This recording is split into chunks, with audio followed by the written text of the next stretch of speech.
dying a death All right. by itself. Right. And every once in a while, I'll go back and I'll check on it just to see if anything's changed, if Oasis has learned anything. Right. No, it's still the garbage fire it is. Even though it's dying, even though they know how to fix it, they just keep sitting there, letting it happen.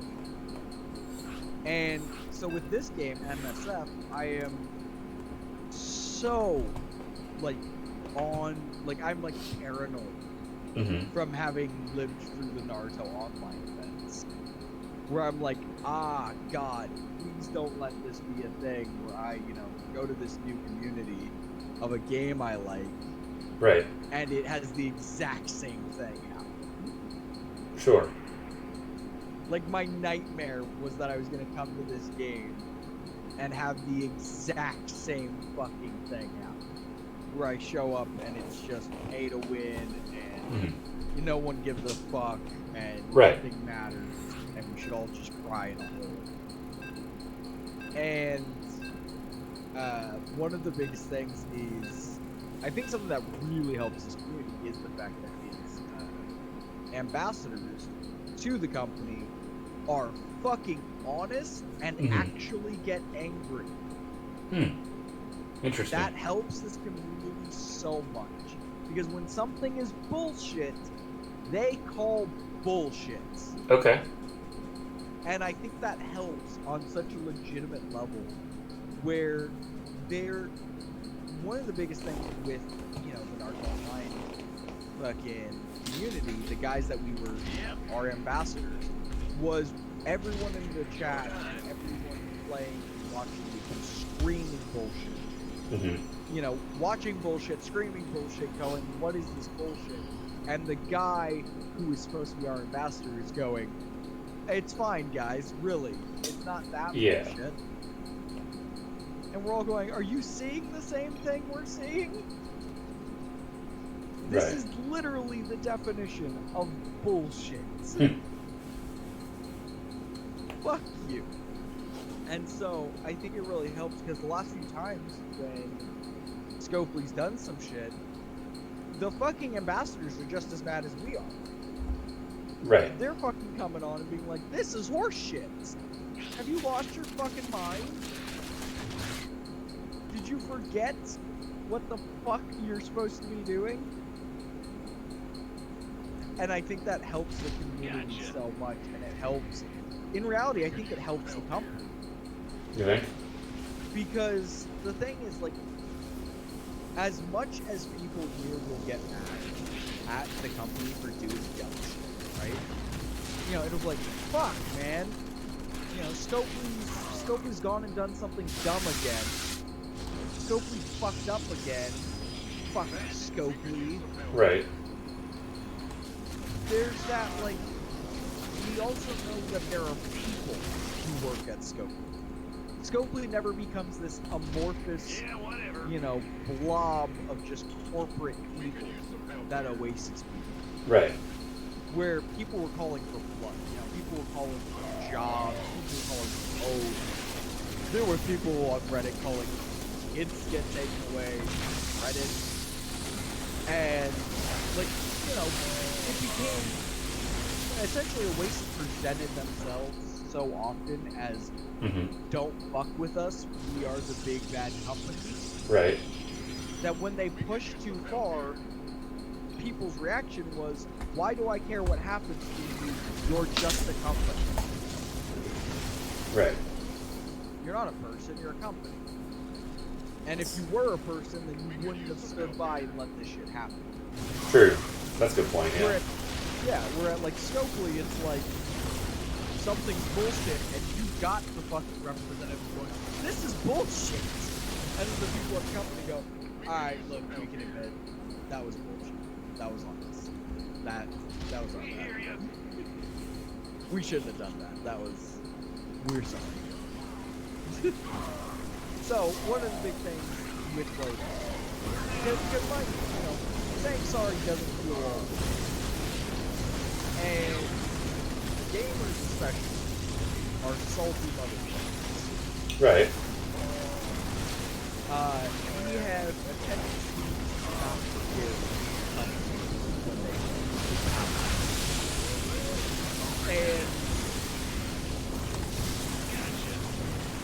recently, Scopely has done a lot of little builds that are kind of fucked over in the free-to-play community.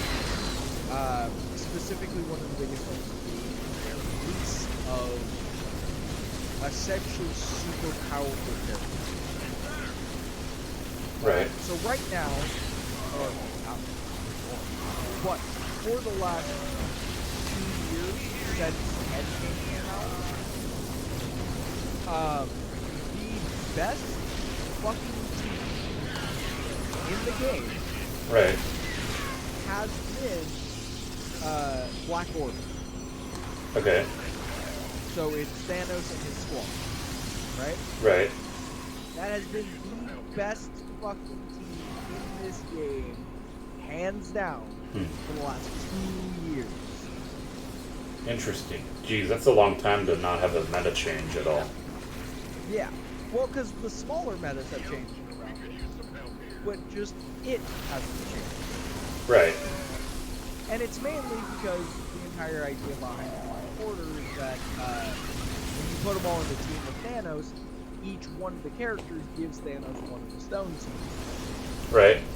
And so when all the characters are in Thanos, he literally swaps over to give power to Thanos. Right. He has the gauntlet with all the stones. Damn. So he's supposed to be super broken because it's fucking Thanos with the Infinity Gauntlet. Right. Which no one really had a problem with Black Order being powerful as they were. But one of the deals that kind of the community had struck with Scopely was like, hey, after one of their last big kind of back and forths where it was another like, hey, we're getting close to walking with this shit's bullshit.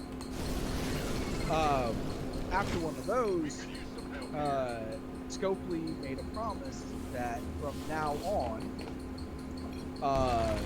they're going to make 2 characters every month, one at the beginning of every month and every month, that were previously not farmable. So that way that no character sits on the shelf unable to be gotten by a free play. Which is great. It's, you know, it does exactly what it's supposed to do. The option of time over money. You can spend money to pull orbs and get the character, or you can spend time to find out the character. Right. So this happened with a new character, Thanos, as his right mission.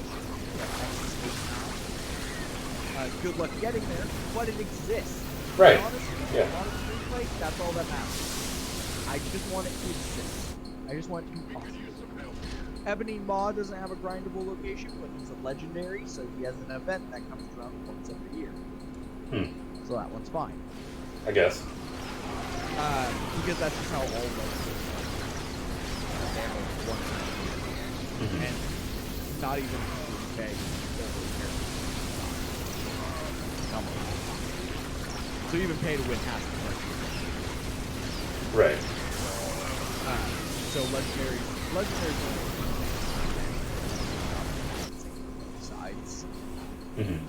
Because it's like, oh yeah, you pay to win? That's great. Well, I was actually here during the legendary event, so I'm actually ahead of you.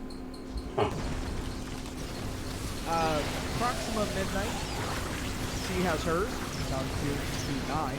Super late game, but again, she has it.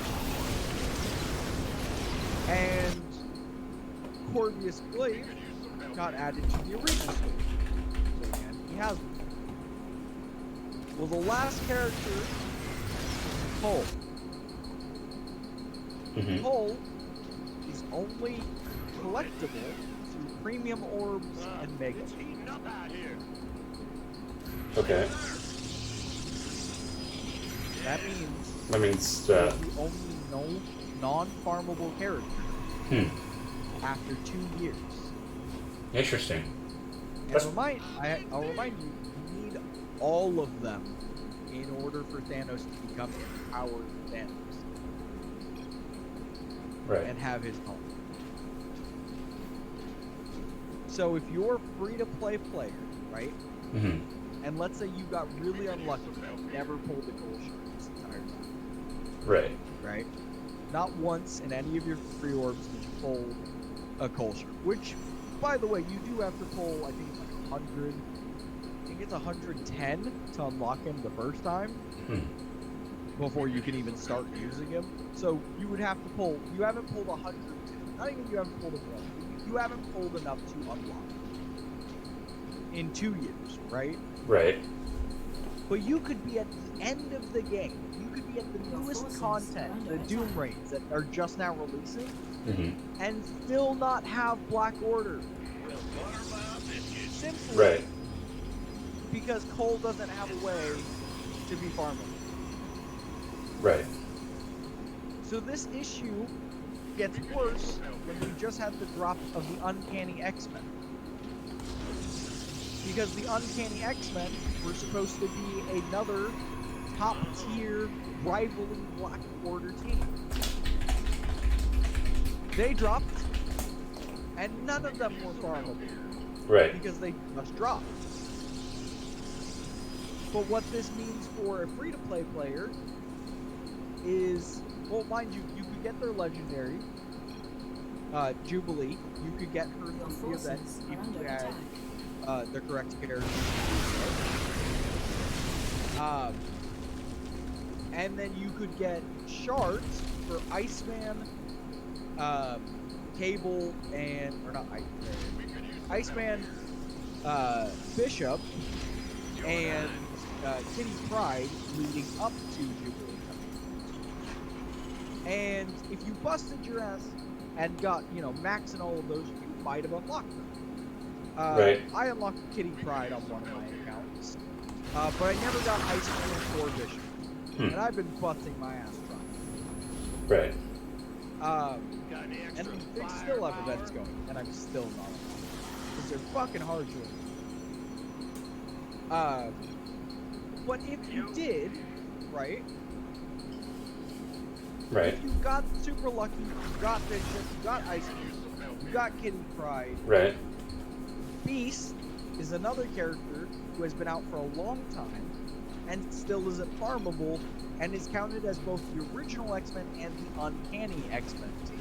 Yes, sir. Meaning again, if you're free to play, you have no way of getting D-shards. So you can't run a full Uncanny X-Men team. So now you have Black Order and Uncanny X-Men with powerful teams, and you can't run them. So now as a free-to-play player, say I put together the third most powerful team in the game. That's great and all, but third place doesn't shit. You know? And it immediately shows the difference from before Black Order, where the top team was gotten by everyone, to post-Black Order, where now with post-Black Order, post-Uncanny X-Men, where only if you spent something or got really lucky on your pull did you unlock those. And if you didn't get lucky, or if you didn't spend, you are now 2 full behind the meta. Yikes. And then they are dropping the fucking,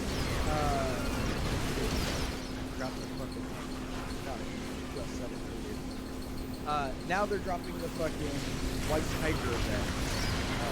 Shadowway. Now they're dropping Shadowway, who is specifically meant to be a counter to the Black Order. Okay. So we have a third more powerful team coming out, where most of its characters are already unlocked, except for White Tiger and Moon Knight. Moon Knight, you still don't know how he's going to be unlocked. You don't know if they're going to make him a legendary. You don't know if they're going to make him a shard, or if he's just going to have an event. But I can tell you right now, on all of my accounts, I am playing the utmost free-to-play of unlocking White Tiger, as I'm not spending any cores. Well, that's good, I suppose. Yeah. This means that if I don't unlock White Tiger on any of my 10 accounts, your forces are under attack. Mm-hmm. then that kind of sets a bad precedent, doesn't it? Because that would mean I would be 3 teams behind the meta. Oh yeah, you're right. Yes. Your forces are under Because when White Tiger's event is over, she won't be farmable anymore. Or at least they haven't announced her to be farmable. Weird. So that would mean that I would suddenly be 3 teams behind the meta. Your forces Yep. are under attack. And then, add on to that, the skins, which were just announced. If those become stat-changing skins, and they cost another currency that has to be grinded out, Right. if those change the meta again, what the fuck is a free-to-play player to do? Yeah, I don't know. Like, I agree. It doesn't seem fair. Like, completely agree. Yeah. So that's the big thing going on right now is people are back and forth on, well, skins are coming either way, but depending on how they're implemented, will completely change the game. Mm-hmm. And I have my own personal opinion on this, because I think I know the best way to implement skins Right. without screwing over the free-to-play or the pay-to-play. Okay, what would you do then? I think the absolute best way to introduce skins into the game Mm-hmm. is to add skins into the game and make them cosmetic only. Well, everyone agrees with that. No one's disagreeing with cosmetic-only skins. I mean, But make sure that they are literally a limited time skin okay. that you do an event for, like the White Tiger event. Right. Because here's the thing. If they change any stats, which is what a lot of people are scared of, Right. because again, it's been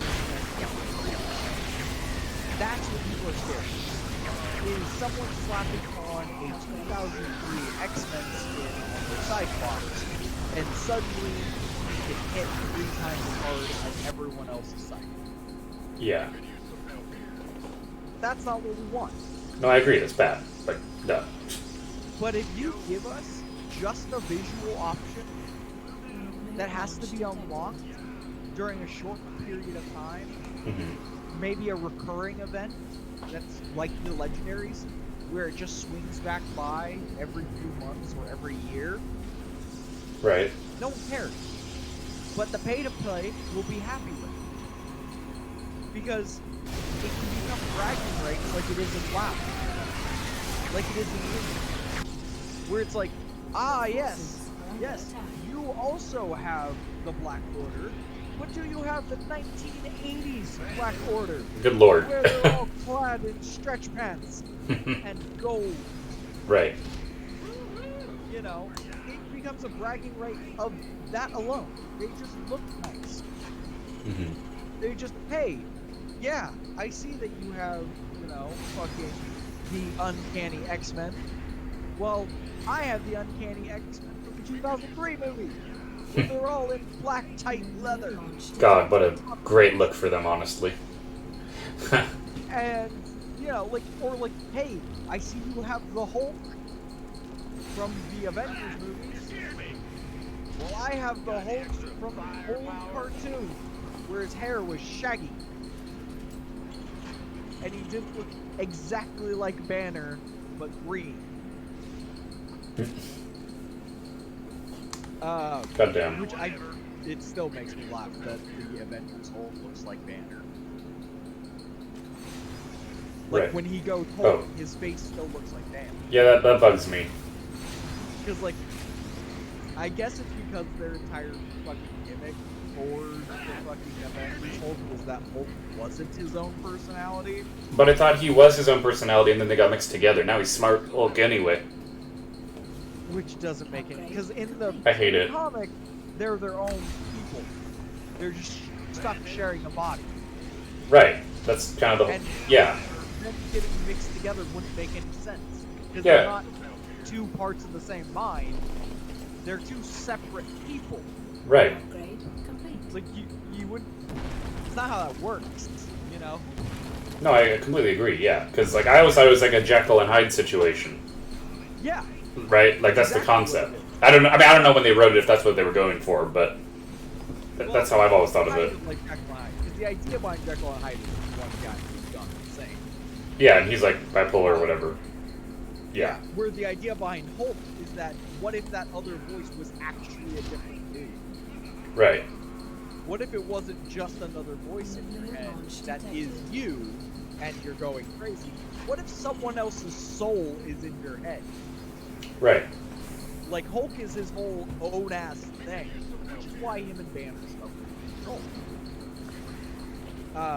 Which is by far one of the best parts about that character. Who fucked it up. Like, Right. I also hate Smart Hulk, by the way. Yeah, Smart Hulk is really boring as a character because it's like the worst of both of them. Well, not just boring. It's, dude, you had the Hulk, right? Right. The Hulk, whose entire character is he doesn't know where he is, what fucking body he's been thrown into. All Right. he knows is that he keeps waking up really pissed off, Right. and everything around him is trying to kill him. Right. That'd be horrible existence. Yeah. Right. And then there's a small, squishy white man in his head that keeps telling him to stay calm while people are shooting at him Oh and lord. hitting him with things. Yeah. And telling him not to destroy everything around him. Right. Like, I'm sorry, I'm with Hulk. I'd be smashing the absolute shit out of everything. That should be a shirt. I'm with Hulk instead of the I'm with her thing. I'm with Hulk. And, like, Banner, meanwhile, is this, like, absolute, does not like fighting. He cannot handle it. But that's the point of his character, is that he's a pacifist. He doesn't want to fight. He doesn't want to be angry. He doesn't want to have the Hulk go ape shit. Right. Because that's not what he does. You know? No, I agree. And so yeah. the duality of the character is when Banner realizes, in most universes, once Banner realizes that the Hulk isn't a split personality, once he Right. realizes that Hulk didn't come from him, he fucking gives Hulk control of the body. Huh. Because Banner goes, oh shit, this is my fault.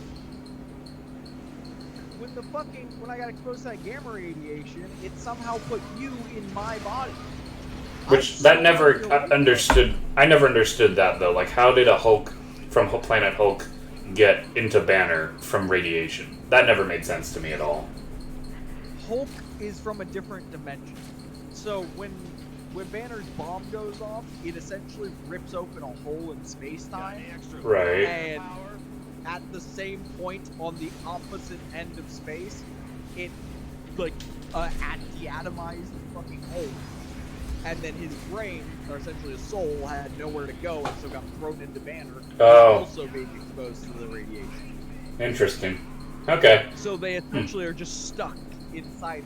Hulk is stuck in this little douchebag, fucking destroyed everything. What would you have thought if they had Edward Norton come back for Hulk instead of I think he should Willem have. Dafoe? Really? I liked Edward Norton's Hulk. I heard Edward Norton's kind of a bitch to work with, though. I don't give a fuck. You made Robert Downey Jr. capable to be worked with. Shut the fuck up. Well, he's also Like, mellowed Robert out. Downey- I mean, as he's gotten now, older. like Yeah. I'm saying, put him around fucking Robert Downey Jr. I'm sure Robert Downey Jr. could help him. You know? Perhaps. Also, Edward Norton's fucking Hulk was a great, his Banner was a great character because he could sell you that he was a nerd, You know, that he was a dweeb, but also could sell this idea that he and Hulk are coming to a mutual agreement. That, you know, there is a mid-ground. Right. That he is himself being pushed to rage. Where Banner becomes less of this just, oh, I'm sorry I gave up my body to you. I'm giving up my body here, take it, I screw up your life. And more of this, alright buddy, this guy's pissing us off. You want to get a workout? You know? Where he's becoming a vengeful little fuck. Right. Because he realized, it's like a, you know, a school nerd who realizes he has the school bully in his pocket. Right. Suddenly, the nerd doesn't want to be pushed around anymore, and is gonna start doing the pushing. Right. And that's kind of what Edward Norton's Hulk was. Is Sure. This, over the course of the movie, he's very quickly going from this like, oh, I'm just like, oh my god, what's going on? Help me, please. To this, oh, you want to fucking fight, motherfucker? Okay, I'm gonna watch the Green Man rip your teeth out. Like, and I feel like that Hulk would have been infinitely more interesting in the MCU. Despite that technically they're supposed to be the same Hulk. Right. Which I call bullshit. They act nothing alike. Like Banner doesn't act alike, their Hulks don't act alike, they look completely different. It's not like Edward Norton's Hulk looked like him. It didn't at all. Yeah. Like why does the fucking new guy's Hulk look like him? I don't know, so that way you get some more FaceTime, the actor, probably. But that's the thing, right? It's like, they say that it's supposed to be the same Hulk. Right. So, why not just keep the design of the previous Hulk? Well, I don't know. Banner is Banner most of the movies. That's true. Hulk doesn't actually do all that much nowadays. Yeah, so it's like, just have Hulk. Be Hulk. Like, oh, fucking wrong. Not to mention, like, Hulk is such a fucking... I feel like Hulk got fucking underused entirely. Upgrade. Yeah. Because no one knew how to write him. Right? Well, that's why he's mostly Banner. So that way they can write him. But you can write Hulk. That's what I'm saying. People keep writing Banner and Hulk as if Banner's the only interesting part. Banner is just the starting point. He's the prologue. Hulk's the actual character. Right. Because that's why in most universes Hulk becomes the permanent body. Is because he's infinitely more interesting than Science Boy. Yeah. I mean, I agree. You'd rather have the superhero than the guy without his powers. You're like, yeah. Right. It's just more fun. Like, Hulk as a character study is infinitely more interesting. Because you have essentially the Superman dilemma of being so strong that you can destroy everything around you without even trying. Right. And constantly trying to hold back so people don't think you're a monster. But in the reverse case of Superman, Hulk never gets to look like a person. Upgrade. Right. You know? And so it makes his character infinitely more interesting. One of the best things is why, like, in the comics and in the shows, Hulk and Thor are best friends. Because Thor is the only one who just treats Hulk like another person. Right. He doesn't see him as a monster. Because he's seen monsters. Right. The first time Thor sees Hulk, he thinks he's an orc. Launch detected. Oh. That's kind of cool. And doesn't, like, just... They talk. He just thinks he's a raging orc, because orcs are angry, and they get mad sometimes. So he fights Hulk, but he's just like, okay, yeah, this is the thing orcs do. I don't know how one got here, but okay. Right. And, like, when they're done fighting, he's like, oh yeah, I thought you were an orc. Huh. And they like to let off steam by fighting things. So I decided to give you a fight. Like, he was obliging him. He was trying to reach across the table. because Right. they thought that was his culture, was just the fight because he was stressed. And so, like, in the comics and in the, shows, they are always best friends. Hulk calls him Goldilocks. Right. And they're like a chuckle fuck group. Because it's like, you have two of the strongest fucking things in existence who just hang out and just talk. Like, I hated like, Thor Ragnarok, when they show Hulk hanging out with Thor. And I was so excited for that movie because Hulk suddenly has a personality. He's being treated like Hulk. You know, he's getting his own personality. He's not Banner. He's just Hulk. And it's exploring the relationship between him and Thor being Hulk calling out because of the version of Thor's self-restraint. And he's trying, Hulk is trying to explain that this is a place where he grows happy. He's not considered a monster. He has people who love him, who cheer for him, he's treated like royal,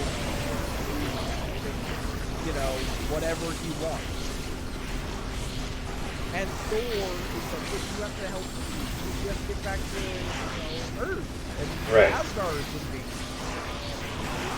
Like, they need you. And Hulk's just kind of like, fuck off. You don't need me. I don't give a fuck about you. Fuck those guys. Right. And like, and then they just kind of overwrite it with like, he turns back into Banner. It's like, oh, well, done, I guess.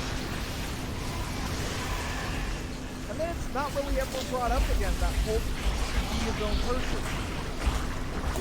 It's just like, well, they're melded. Now we have some Banner and Hulk. Like, you had the making of the great character that is the Hulk. Right. You could have shown off the fact that the Hulk is a complex character. One, he's not dumb. He just doesn't know English. Right. Which, like, a lot of times people think Hulk is just a big dumb brute. The thing is that he's not dumb. He just doesn't know what language people are yelling at him. And they're constantly threatening him with things while shouting gibberish at him.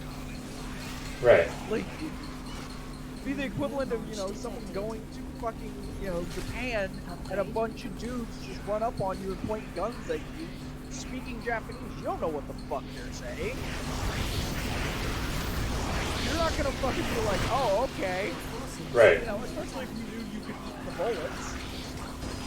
Right. You're like, nah, I'm good. I don't know what the fuck your problem is, but I'm out. Right.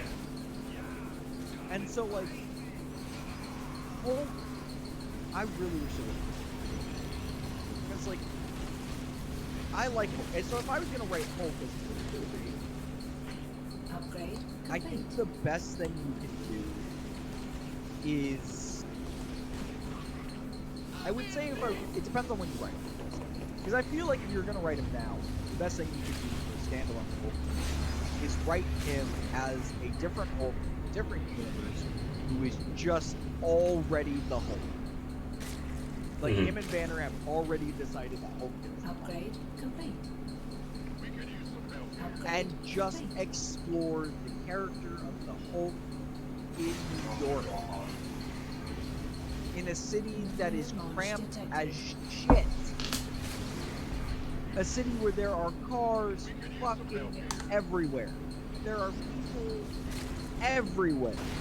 And your primary form of offense is throwing shit. Like, that might cause issues. But it'd be really interesting to watch the character, like, throw a card. And it hits somebody. And see the devastation in Hulk's eyes when he realizes he's hurt an innocent person. Show the humane side of the Hulk. Have that fucking back and forth where Hulk is constantly not sure if he's being treated as a friend or a weapon. Right. because like that's also one of my favorite things. Is like, did you ever watch the Avengers show that was on Disney XD? I don't think so. They had a really good show. It was almost like anime style. But despite it being on Disney XD, it was clearly not written for kids. Oh. Or honestly, I'd even say teenagers.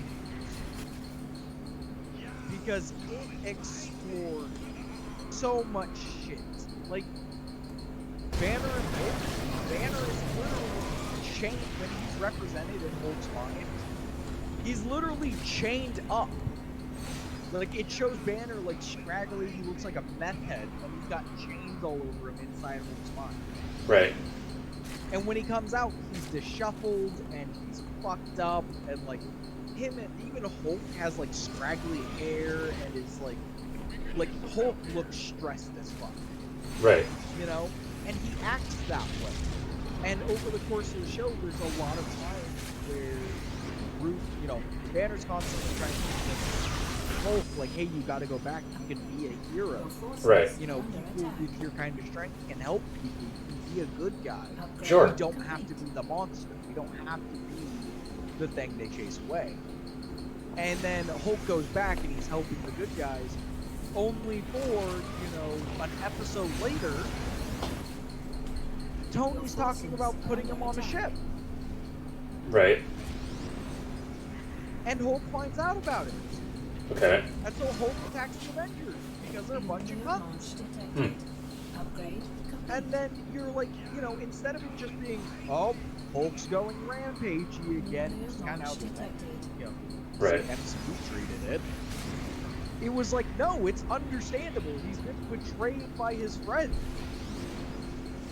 The people he thought finally accepted him are now talking about getting rid of him. Right. No, yeah, that'd be sad as hell, yeah. Like, and it does such a good job of showing, like, Tony's mental breakdown as Tony becomes more and more paranoid about the fact that all of his technology is leading to bad guys. Right. Like, over the course of that show, they consistently show that every time a bad guy shows up and has some type of new tech, it's in some way derived from Stark tech. Ha! That's fucked up. And Tony literally starts, like, breaking himself almost to death over the course of the series because he's getting depressed. Because he's realizing, holy shit, how many people have I killed indirectly? Right. How many people have died because I didn't pick up a piece of my armor during a fight? How many people have died because I got shot out of the air and left it somewhere so I could survive? And now someone else has repurposed it into a fucking killing machine. And, like, so over the course of that show, they did such a good job of exploring the fact that, like, all of these characters, there's real weight to the world. Which I feel never happened with the MCU. Mm-hmm. The MCU, I feel like, is the most shallow version of superheroes. You think? Because nothing feels like it matters. Like, yeah, it's all connected, but it doesn't feel like in the grand scheme anything matters. Like, remember Whiplash? Who? Yeah, exactly. Bad guy from fucking Iron Man 2. Okay. What was the significance in Endgame? I don't even know who the fuck this is, but okay. The guy that was played by Rourke? What? Mickey Rourke? Oh, I like that guy. Yeah, Yeah. yeah. The guy with the double laser whips. Played by Mickey Rourke. Oh yeah, I've heard him before. Yeah, yeah. That's Whiplash. Oh. Okay. Yeah. The guy who's supposed to be getting vengeance on Tony because Tony fucking, like, left, I think his dad died or something because of a Stark weapon or something. Huh? I don't know. What was his importance in Endgame? New launch He wasn't in Endgame. What are you talking about? Exactly. Like What Whiplash. was his importance in Iron Man 3? He wasn't in Iron. He was in Iron Man 2, wasn't he? Exactly. Yeah. So what was his importance in Avengers? The first one. He Or the was. second. He wasn't in. Or the third one. I don't. I get what you're saying here. Like he wasn't in any of this shit, but like, I don't know. What are you getting at here? In Marvel, characters are recurring. Okay. There's larger effects. If you murder a motherfucker who attacks you at a speedway with lightning quips, somebody's gonna copy the technology. Somebody is gonna come and get revenge for that guy you killed. Mm-hmm. Everyone is related to someone. Right. There is always someone else that has been affected by what you did. complete. And there is no consequence for anyone's actions in the MCU. The fact that that character is killed and nothing happens, the fact that that character shows up, the entire point of that character is introduced is to show that your fucking past comes back to bite you no matter how much you try to better yourself. That just because you're a better person now doesn't mean you get to escape your past. But then they lose that message immediately. Because nothing else from Tony's past ever comes back to haunt him unless it's a one-off villain. Complete. Right. That's not how that works. In reality, fucking Whiplash should have been a consistent, reoccurring pain in Tony's past. I suppose so. Fuck. What about his fucking coworker from the first one? What do you mean? His buddy who betrays him? Obadiah? Wasn't that his uncle? Complete. It's not actually his uncle. It's just a friend of the band. Oh. Complete. Okay. He's just a friend of the family. But, like, Obadiah made his own Iron Man suit. Right. Granted, it wasn't as good as Tony's, but you introduced a character who's supposed to be somewhat of a mental rival for Tony Stark, and then kill him off? Mm-hmm. Upgrade complete. Imagine how much more interesting fucking Winter Soldier New launch detected. would have been. Or Civil War would have been. New launch detected. If when Tony goes and fucking finds out that, you know, the Winter Soldier killed the Terran, he also finds out that Obadiah was the one who gave the information to the Winter Our Soldier. allies' base is No, I get it. That'd be pretty significant. Where it's like, oh, he didn't just betray me after he thought I was washed up. He betrayed my parents first. He was never on my side. He didn't become a bad person. He always was a bad person. This guy who took care of me, ran my company. Right. He hated me. He never cared about me. He killed my parents. But instead, Obadiah is never brought up again. Right. Not even in a like, hey, Tony, you ever want to address the fact that, you know, your head of staff and CEO was literally going to kill everyone? It's not important. Look, it's you know, covered up. It's fine. Covered up by who? I don't know. In the first Iron Man, Tony wasn't part of the fucking shield. He used his wealth, presumably, and his own company to cover it up. But he also admits that he's Iron Man. Right.